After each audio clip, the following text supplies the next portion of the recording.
you're new here, hi, hit that subscribe button. Follow me for your most productive lifestyle. Just a little bit of background. I currently am a digital creator. I have a blog. I'm venturing into YouTube, Instagram, and it's been a journey. It's been really fun. But there are other things that I do. I have my 8 to 5 job as a project manager. I have a bookkeeping business I'm starting. It's in the very early stages, but planning and everything out takes a lot of time. So if you're someone like me that tries to do all the things at once, welcome to the club. It's fun to stay on your feet. Of course, you do have to try to find the balance, but there are certain things that have helped me on my productive journey, and I want to share those with you today. I want to share the 10 best tips to live your most productive lifestyle. Disclaimer, I'm not trying to push toxic productivity on people. I know that's a big thing for people to push themselves too hard. Thankfully, I have a team that helps me. This is not something that I'm doing alone. I just, want to share what helps me stay productive and things that may be able to help you be more efficient just in general. So I hope you like it. Let's jump right in. So for number 1, I have time blocking. I know that all of the time management and productivity coaches will tell you the same thing. We sound like a broken record in our planning productivity community. You need to time block. I mean, you don't need to, but it is such a helpful tool. My favorite tool to use is Google Calendar for time blocking. There's an option for you to have a notification on your phone or on your desktop. There are certain things that I want to be notified about, but you want to avoid that as much as possible. Just having a regular time blocked schedule can help you so much. Just knowing what time you have allotted to your schedule is very helpful.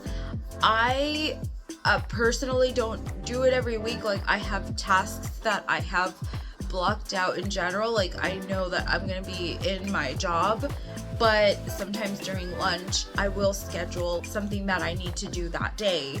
So definitely time blocking is so helpful for your time management. Tip number 2 is planning out your week. I know this seems obvious, but there are people who don't plan out their week and they wonder, hey, why am I not getting everything done? There's a lot of different ways to plan. Personally, I love planning in a vertical planner with stickers, with visual icons. You don't have to do that. You don't have to go all out. A notepad will do. My husband doesn't even use a planner. He just literally plans it out in his head. He knows what he has to do. But we do sit down and talk about the things we need to do during the week, and he will have them very present. So find a planning style that works for you. For me, it's being a little bit extra, but everybody has their own way. Just find a notepad, find a piece of paper, write down your tasks for the week. And your planner, if you want to take it to the next level, should have 3 sections. You should have a place where you write down a list of your goals for the week, different tasks. I do probably up to 7 things that I need to focus on. And in your days, you want to break down those tasks ahead of time. And add a habit tracker. Track your progress. Know if there's one thing you want to focus on, write down how many days, when you did it. So it's just such a helpful way to stay on top of your weekly plans. And it's so important. Just know what you're going to do next week. Of course, plans change. It's okay if something changes. You should have that flexibility to adjust things as necessary. Just knowing what you need to do is so helpful in living your productive lifestyle. Number 3, your time. View it as a very valuable resource. I think this is something that a lot of us don't remember. I know that someone online gave this example. I wish I could give credit, but if your neighbor asks you for money, you'll think about it. You won't immediately give them those $20 that you can, but it's something that you'll think about. You'll be like, wait, why is this person that you don't spend a lot of time with asking you for money? But if your neighbor asks you for, a favor, like it takes 2 hours of your time per day, then you go and help them. You won't even think about it. You won't even see it as a valuable resource, but it is. Time is so valuable, especially when you have a project you want to accomplish, when you're focusing on something. See your time as more valuable, and once you shift that mindset, you will realize, there's so many things I have to do. I have to manage my time wisely, because you've already swapped that mindset. And this is a weird one, I know, but it has helped me. The day that I heard that online, I'm like, there are certain things. There are friends that ask me, hey, let's, go out shopping this weekend. And of course, I want to do it, and I will. But I will set my boundaries. I'll tell them, okay, so I have this amount of time. And it's not that you're being rude. When you have a very busy lifestyle, you have to put everything on a balance. What you need to do, what will be the consequences of doing one thing. So, of course, I love to have fun, but I know that if there's a deadline I have set for myself, I should accomplish it. And some things will have to be sacrificed, and it's okay. So learn to set your boundaries. Number 4, you want to find the digital tools that work for you. Find a system that you enjoy, that you find helpful and will not subtract from your life. Of course, investing in learning a system can take a little bit of time, but in the long run, it can be so helpful. I am a planner and paper gal. I love to write things on paper, but I do not discard how important digital tools are in our life. For example, in my digital creative space, I use Airtable. I use it to manage our content calendar, to assign tasks to my team. They assign tasks to me depending on what they need, and it helps me stay organized, and it makes it easy. There are just so many tools out there, and sometimes we get bombarded by them. People telling us, you have to use this is perfect. Just do a little bit of research. Find something that works for you, but don't spend too much time on it. Your digital productive system should be easy. Let me know in the comments if you want me to share a template of my content calendar that I use on Airtable. It's essentially a spreadsheets tool. So if you plan on Excel, on Google Sheets, it's something similar, but it's more visually appealing, and you don't have to use complex formulas and things like that. So I love Airtable. There are certain tools, and I'm going to share that with you. I'm going to share my complete digital productivity system, so you can take a glimpse as well. So this is my Airtable tool. This is where I keep our content calendar, YouTube calendar, and this is my blog post tracker. So whenever I have an idea, I quickly jot it down. I create a record, and then I will go ahead and choose a category. I'll add any links, keywords, and once it does have a date, like, it'll show up here as scheduled, so I know what is actually kind of on the way to become an actual blog post, and then I'll see them posted. So this is just a rough idea of how I use this spreadsheets tool. As you can see, you can add pictures. There's just a lot you can do with these spreadsheets tools. You can customize them, and these keep me productive always. Number 5 is to find a productive way for yourself to set reminders, but find a system that works for you. I'll give you an example. Some people like to set reminders on their Google Calendar. That doesn't work for me for some reason. I don't like it. I time block with Google, but like setting up a reminder is a little bit more complicated for me. I like to use other tools. I personally use Slack to talk with my team, both in my personal project and at work. Okay, so I am here in my Slack, and you can actually just go to your DMs, to your own DM or to Slackbot, either one works. I like to just go to mine and I'll choose / remind me to cancel this subscription tomorrow at 9 a.m. And I click enter, and then it'll remind me. I'll get a little notification or a pop-up. So that's what I like to do. If you have Slack on your phone or if you have it on your computer, you'll get that reminder. And for me, it works so well because it's very present.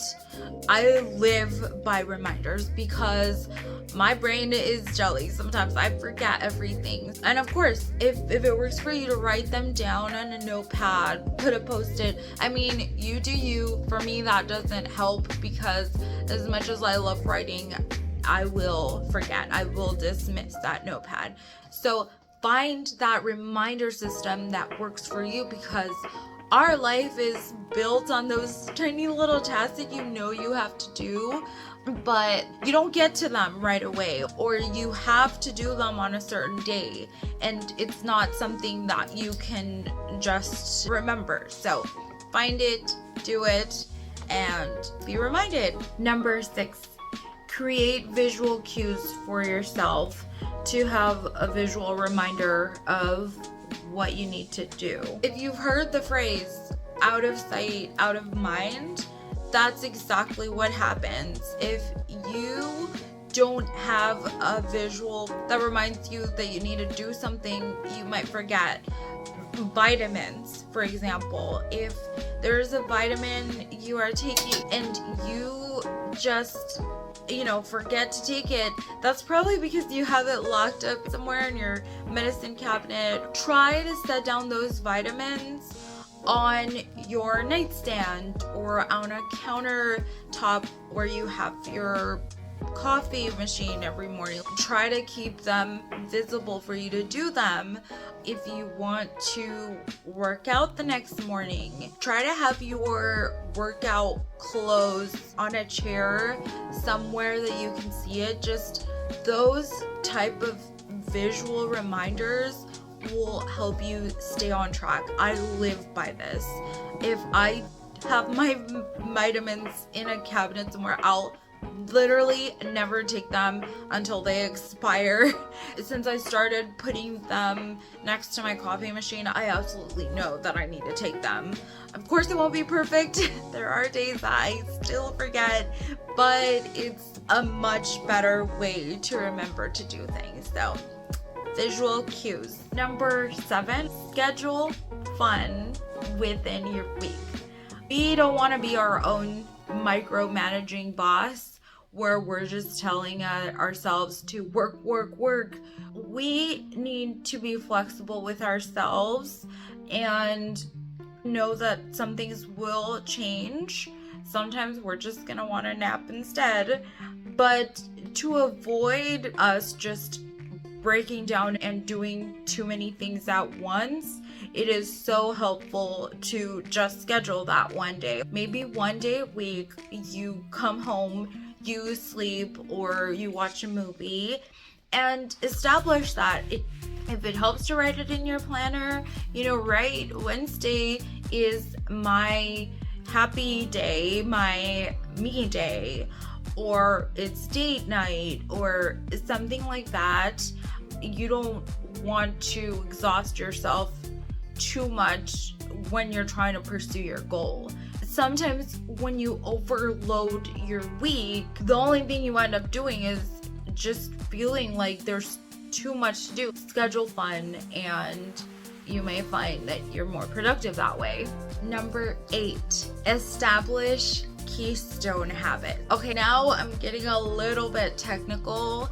This is something that I learned from a book called The Power of Habit, and it has changed my life. When I say it, I really mean it. Just the way Charles Duhigg explains our habit cycles, how we create habits, it is very enlightening. And he introduces this concept called our Keystone habits, which are basically focusing on one thing, on one habit that will have a ripple effect on your other habits. If you haven't read his book, I'll link it down below because it's such a good book. This has definitely upped my productivity, because sometimes focusing on too many things at once is difficult. You want to wake up early, you want to work on your project, learn a new language, be fit, eat healthy, you want to do everything. But in reality, you can't do everything all at once. It's just the way we are built. We're human, we're not machines. But using a Keystone habit, like for example, if you have a focus on losing weight or just trying to live a healthier lifestyle, promise yourself one thing, just one thing. Maybe you will go to the gym twice a week, but you have to do it. Like, there's no negotiating. Those 2 days, you don't focus on eating healthy, on doing the rest, just on going to the gym. For some reason, just by you going to the gym and sticking to it, your mind will start telling you, okay, like, you're going to the gym, you need to start eating healthy. And it's just a ripple effect that this one habit will have an impact on all the rest. Maybe the nights that you go to the gym, you come home tired and you don't stay on your phone all night. It's different for everybody. The way I created my own Keystone habit was to wake up early, just to start my morning routine. And in doing that morning routine, I started doing more. I started writing blog posts. Like, I'll wake up an hour or two before I need to get ready for work. Find a habit, one thing that you need to stick to, and it will change other aspects of your life. So try it out. Let me know what you think, and definitely pick up his book. Number 9, be mindful of your health. Your health is probably the most important thing you have.